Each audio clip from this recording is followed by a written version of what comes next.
March 15th, 2019. Seattle, Washington. Rose Parker was 28 years old and had given up on dating apps. She'd spent 2 years scrolling through profiles, enduring awkward coffee dates, and explaining to well-meaning friends that she was fine being single. What she didn't tell them was that she felt profoundly lonely. She worked as a software developer at a mid-sized tech company. Her days blurred together in meetings and code reviews. Her apartment in Capitol Hill was clean and organized, decorated with travel posters from places she'd never been. Paris, Tokyo, Barcelona. "I kept telling her to put herself out there," recalled Monica Williams, Rose's closest friend and former college roommate. But the apps were burning her out. She was tired of the whole thing. On March 15th, Rose joined an online forum for people learning French. She'd been teaching herself the language for months, watching films with subtitles, practicing pronunciation alone in her apartment. The forum seemed safer than dating apps. Lower stakes, just language exchange and cultural discussion. That's where she met him. His username was Philippe Martin. His profile said he was 35. Born in Lyon but living in Paris. He posted thoughtful comments about French cinema and literature. He helped other learners with grammar questions. His English was perfect, punctuated with charming turns of phrase. He sent Rose a private message on March 18th.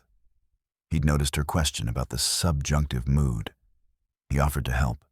They started messaging every day. What Rose didn't know was that Philippe Martin had done this before, multiple times. The name was fake. The profile picture was stolen, and he was very, very good at this. Online predators are incredibly patient, explained Dr. Rebecca Foster, a psychologist specializing in cybercrime and manipulation. They can spend months building trust. They study their targets carefully, adapting their approach to each person's specific vulnerabilities. For Rose, Felipe seemed perfect. He was intelligent, but never condescending. Funny, but not juvenile. He asked thoughtful questions about her life and actually remembered her answers. After years of disappointing dates with men who barely listened, Philippe's attentiveness felt revolutionary. They moved from the forum to email after 2 weeks, then to video calls. The man on the screen matched his photos. Dark hair graying at the temples, kind eyes, a warm smile. His apartment appeared elegant in the background, with high ceilings and tall windows. Books lined the shelves. Classical music played softly. He seemed cultured. Rose's mother, Linda Parker, would later say, "When Rose told me about him, she was so happy, more animated than I'd seen her in years." They talked for hours. Felipe worked in finance, he said. He traveled frequently for work, but was tired of the lifestyle. He wanted something real, someone genuine. He said he could see a future with her. By April, they were talking every day. Felipe sent her flowers at work. He mailed her a book of French poetry with a handwritten note. He remembered her birthday was coming up and sent a thoughtful gift a week early.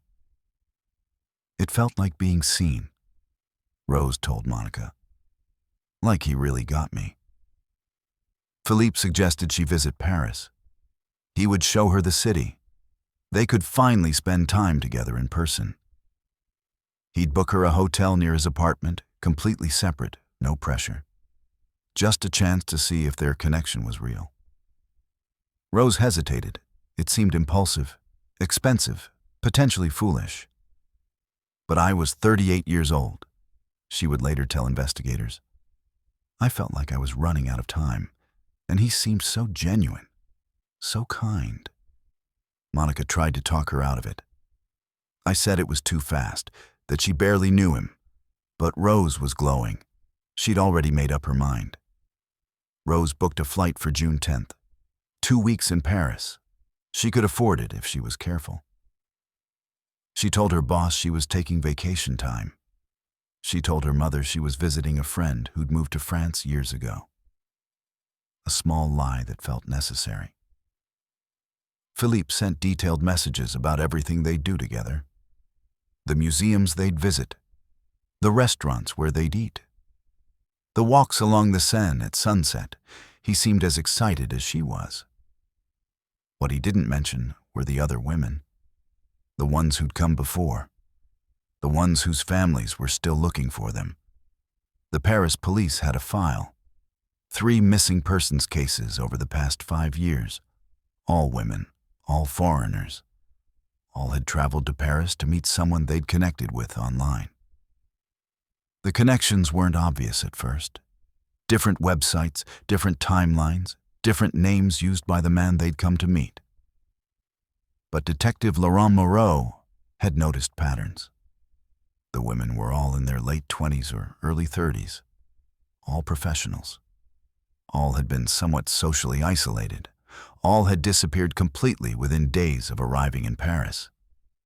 We suspected someone was targeting vulnerable women online, Moreau would later explain.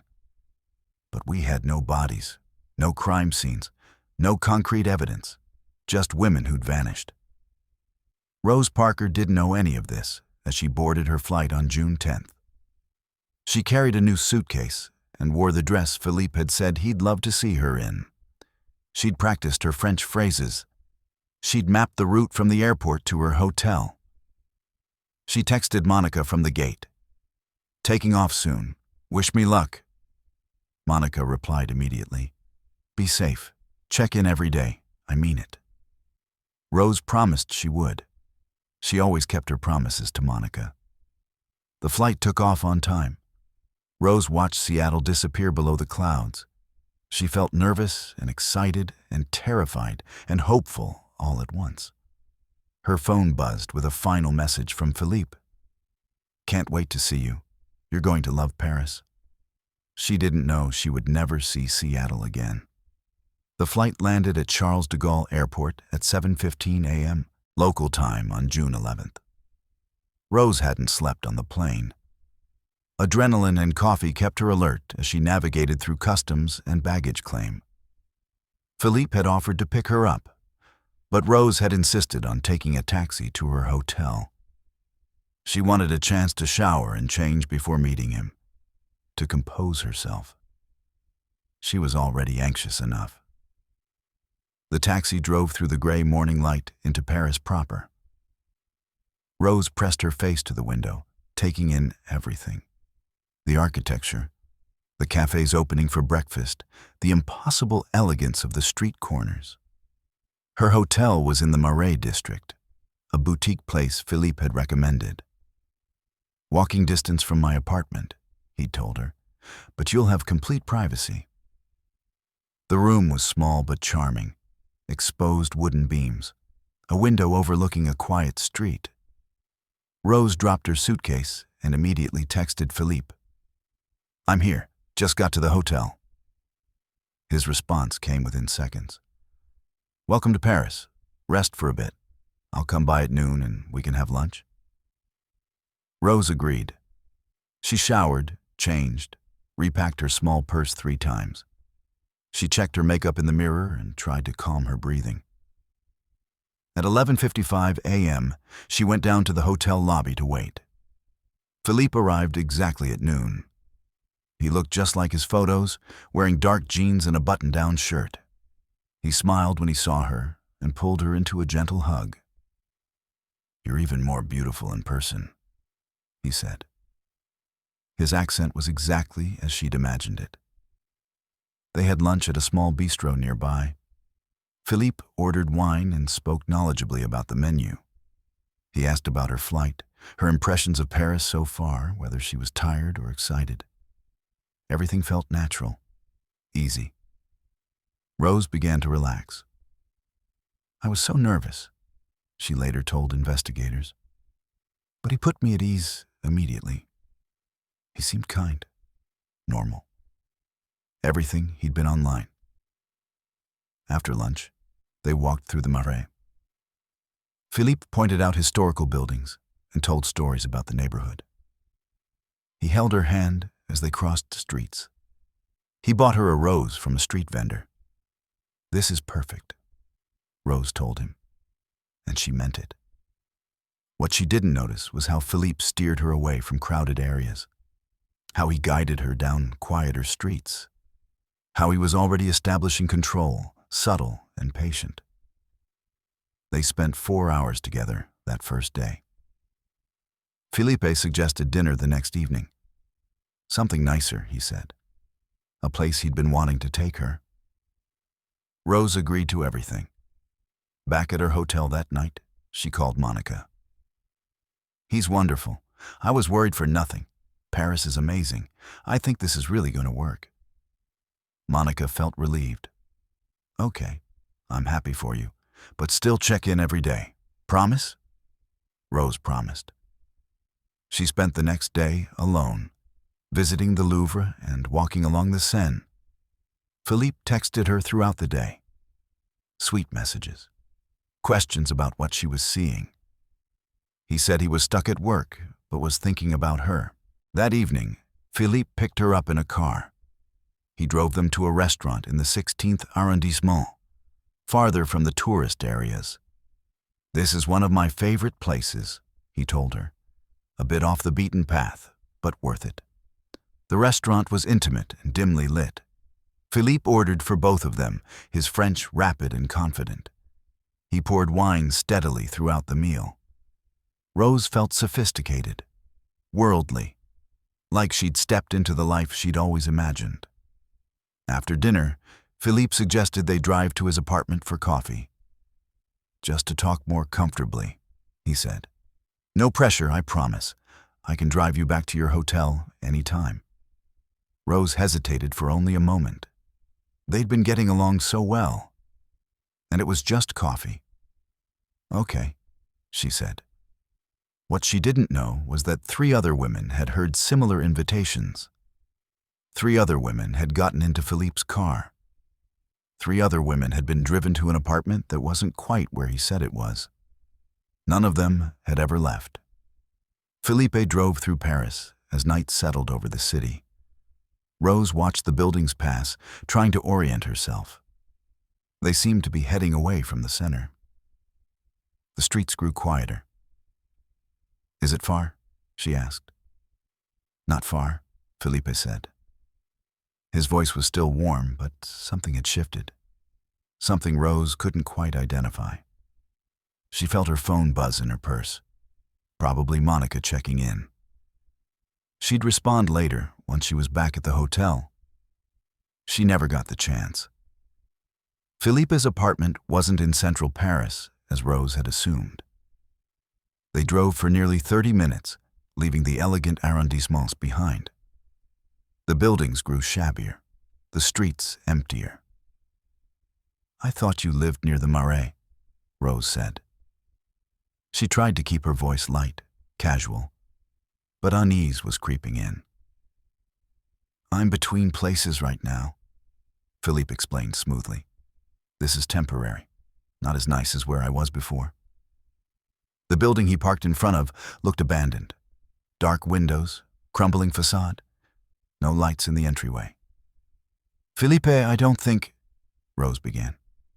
"It's fine," he said. His voice had hardened slightly. "Come on, I'll make that coffee." Rose's instincts screamed at her. This was wrong.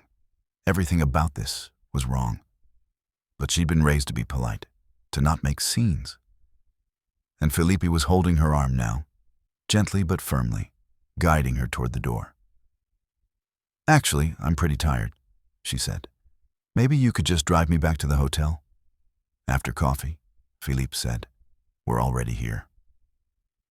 The building smelled of mildew and decay.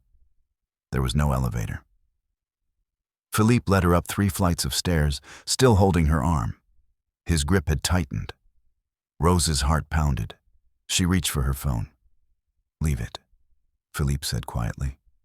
"What?" "Your phone. Give it to me." The politeness had vanished from his voice. His face had changed too, the warmth gone. something cold and calculating in its place. "I want to go back to my hotel," Rose said. Her voice shook.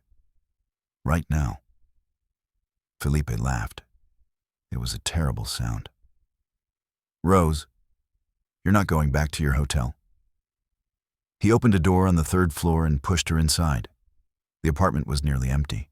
A mattress on the floor, heavy curtains blocking the windows.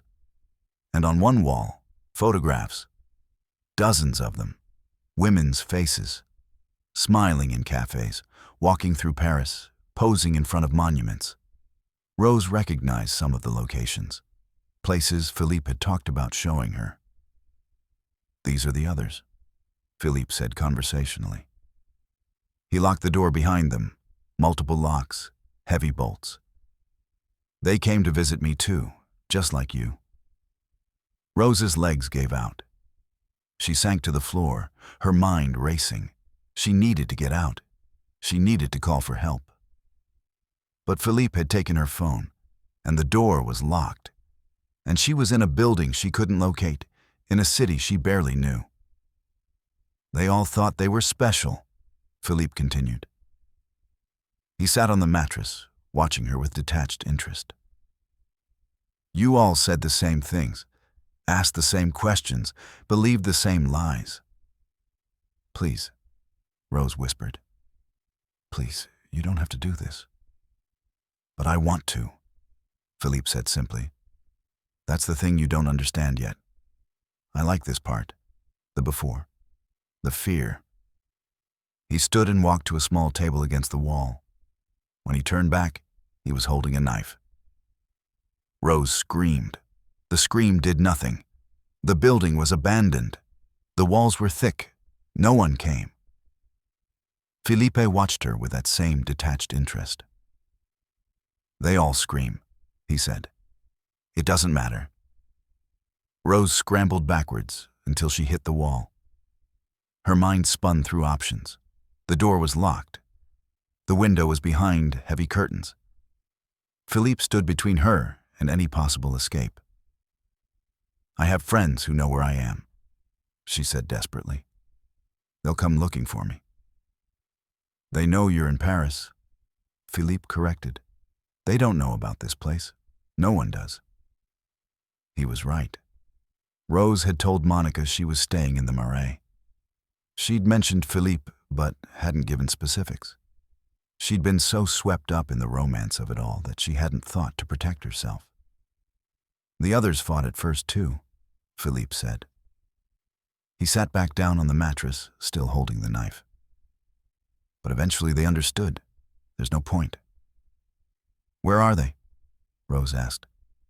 "The women in the photos. Where are they now?" Felipe smiled. "Gone." Rose felt bile rise in her throat. She thought of her mother, of Monica, of everyone who'd warned her, who'd expressed concern, who'd tried to slow her down. She'd dismissed them all. She thought of the women in the photographs, all those smiling faces, all those people with families and friends and futures. All gone.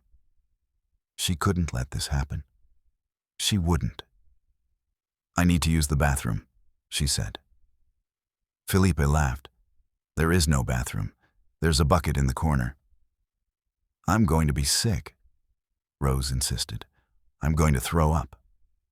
"So, throw up. I don't care." But Rose did throw up. The fear and adrenaline overwhelmed her system. She retched onto the floor, her whole body shaking. Felipe watched with disgust. "Clean that up," he ordered. He stood and walked to a small closet, looking for something. His back turned to Rose for just a moment. She moved without thinking. Her hand found a piece of broken glass on the floor near the wall. Later, she would realize it came from a broken bottle discarded by whoever had lived there before. In that moment, she just grabbed it. When Philippe turned back, Rose lunged. The glass caught him across the face. He shouted and dropped the knife, his hands flying to the cut. Blood poured between his fingers. Rose ran for the door. Her fingers fumbled with the locks. Too many locks. Heavy metal bolts that wouldn't give. Felipe grabbed her from behind, his injured face pressed against her shoulder, blood soaking into her dress. He was stronger than she was. Heavier. He pulled her away from the door. They crashed to the floor. Rose still gripped the glass. She swung it wildly, catching him again on the arm. He howled and loosened his grip. She broke free and scrambled back to the door. Her hands shook so badly she could barely work the locks. But terror gave her focus. 1 bolt, 2 bolts, 3. The door opened. Rose ran. She flew down the stairs, taking them 2 at a time. Behind her, she could hear Philippe cursing, his footsteps heavy on the stairs. She burst out of the building into the night. The street was empty, dark. She didn't know which direction to run. She chose randomly and sprinted. Her shoes slipped on the cobblestones. She could hear Felipe behind her, getting closer. Then, miraculously, she saw lights. A main road ahead. Traffic. People. Rose ran faster than she'd ever run in her life. Her lungs burned, her legs screamed. But she kept going. She reached the busy street and ran directly into traffic, waving her arms. A car screeched to a halt. The driver, an elderly French woman, stared at her in shock. "Police!" Rose screamed. "Appelez la police!" The woman understood immediately. She saw Rose's torn dress, the blood, the terror in her eyes. She pulled out her phone and made the call. Rose collapsed on the pavement, sobbing. She looked back toward the dark street she'd emerged from. Felipe stood at the corner, watching. Their eyes met across the distance. Then he turned and disappeared into the shadows. The police arrived within minutes. 2 officers found Rose sitting on the curb, wrapped in a blanket the elderly woman had retrieved from her car. She was shaking so violently she could barely speak. "Slowly," one officer said in accented English. "Tell us what happened." Rose tried to explain. The words tumbled out in a confused rush. The online relationship, the visit to Paris, the apartment, the photographs of other women, the attack. The officers exchanged glances. One made a phone call. Within 20 minutes, Detective Laurent Moreau arrived. "I need you to show us where this apartment is," Moreau said gently. "Can you do that?" Rose wasn't sure. She'd been so disoriented, so terrified. But she tried. They drove slowly through the streets as she attempted to recognize landmarks. The abandoned building, the crumbling facade. "There," she said finally. "That one." The building was dark and silent. The police went in cautiously, weapons drawn. Moreau stayed with Rose in the car. They found the apartment exactly as Rose described. The photographs on the wall, the mattress, the locks on the door, the blood on the floor from where she'd fought back. But Felipe was gone. "We found evidence," Moreau told Rose at the police station later that night. "Identification documents belonging to 3 missing women, hair samples, DNA evidence that will take time to process. You gave us what we needed." "The photographs," Rose said. Her voice was hollow. "Those women, are they?" "We're investigating," Moreau said carefully. "But yes, we believe they're all deceased." Rose closed her eyes. She thought of those smiling faces. Women just like her. Women who'd wanted to believe in something beautiful. "He's done this before," she said. "Many times." "We know," Moreau confirmed. "We've been looking for him for years. Different names, different websites, different approaches. But always the same pattern. You're the first person who got away." Rose spent 2 days giving statements to the police. They documented her injuries, They collected evidence from her clothing. They traced Philippe's online presence across multiple platforms and aliases.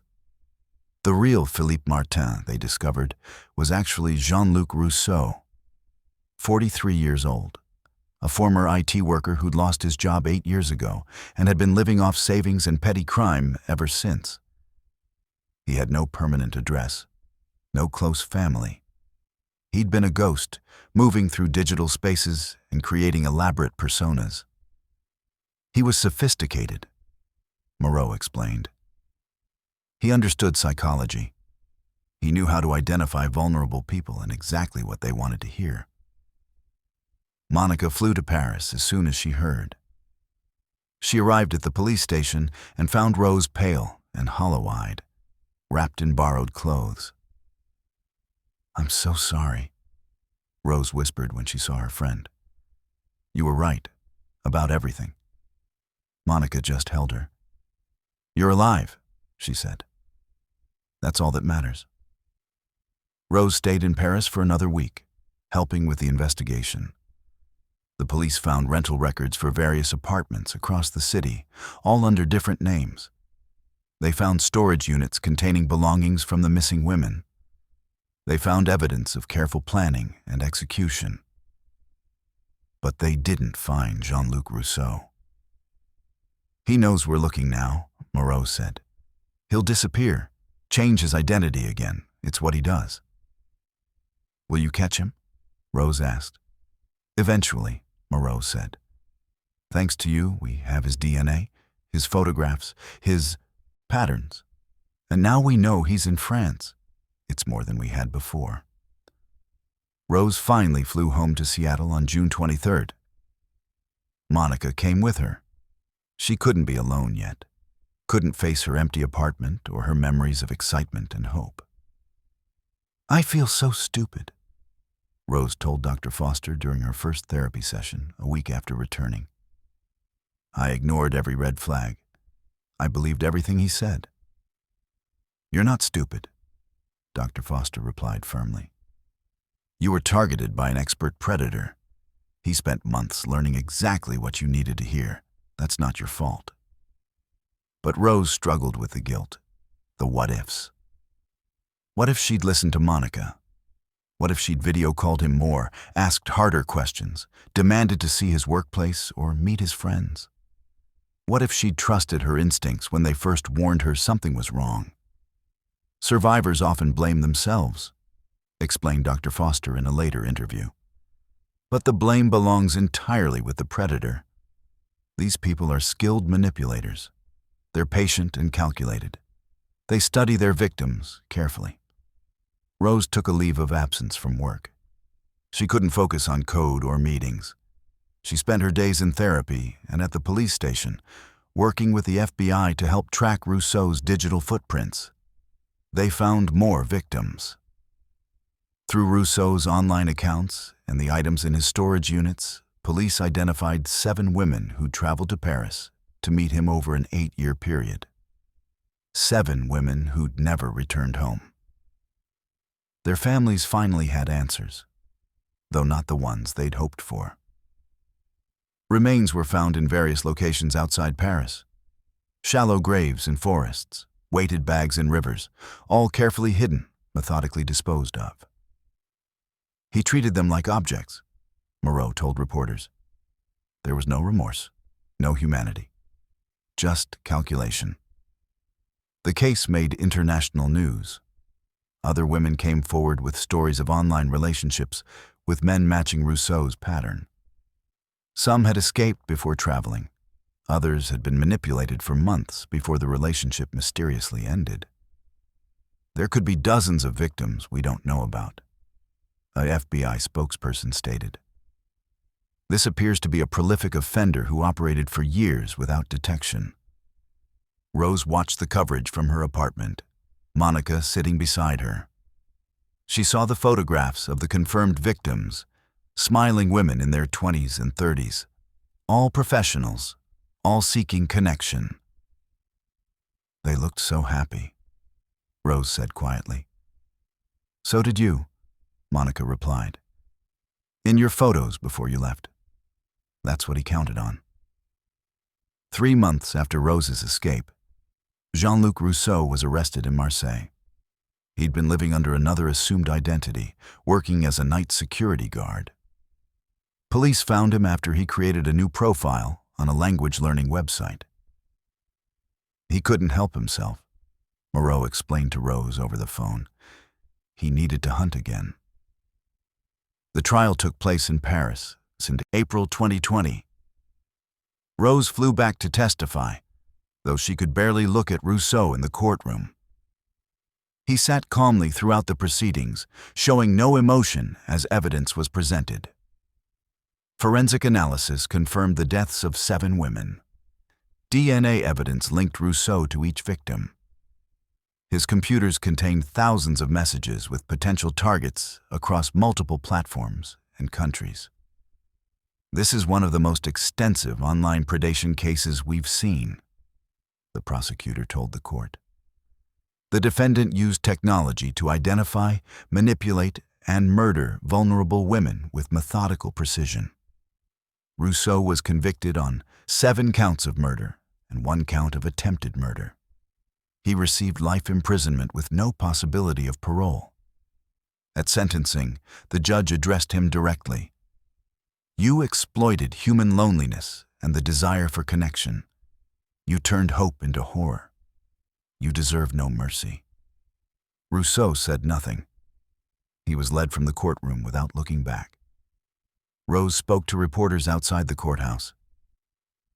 "I want other women to know they're not alone," she said. Her voice was stronger now, steadier. "If something feels wrong, trust yourself. Your instincts are there for a reason." She returned to Seattle that evening. Monica met her at the airport. "It's over," Monica said. "It is," Rose agreed. But she knew that wasn't quite true. The trauma would stay with her. The nightmares, the hypervigilance, the difficulty trusting anyone new. But she was alive. 7 other women weren't. She carried that responsibility carefully. Rose eventually returned to work. She moved to a new apartment, somewhere she could feel safe. She adopted a dog, a large German Shepherd mix she named Charlie. She started speaking at conferences about online safety and predatory behavior. "I was lucky," she tells audiences. "Lucky I fought back. Lucky I got away. Lucky that piece of glass was on the floor. But luck shouldn't be what saves us. Awareness should." She's become an advocate for stronger protections on dating and social platforms. She works with law enforcement to identify patterns of online predation. She connects with other survivors, building a network of support and understanding. Rose turned her trauma into purpose, Dr. Foster observed. That's not required of survivors, but for some people, advocacy becomes part of healing. 3 years after the attack, Rose met someone new, not online, through friends. She was cautious, careful, perhaps overly so. But he was patient. He understood her history. He never pushed. "I'm still afraid sometimes," Rose admitted to Monica over coffee. "I don't know if that ever goes away." "Probably not," Monica said gently. "But you're not letting it stop you." That's true. Rose has traveled again, though never to Paris. She's learned to recognize red flags and trust her instincts. She's built a life that feels safe and full and meaningful. But she never forgets the women in those photographs. The ones who didn't escape. The ones whose families searched for years before learning the truth.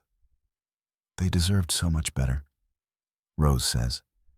They deserved to find love, to be happy, to come home. Jean-Luc Rousseau sits in a French prison. He's given no interviews, expressed no remorse, provided no additional information about possible victims. Investigators continue to review his digital history, looking for more women who might have been targeted.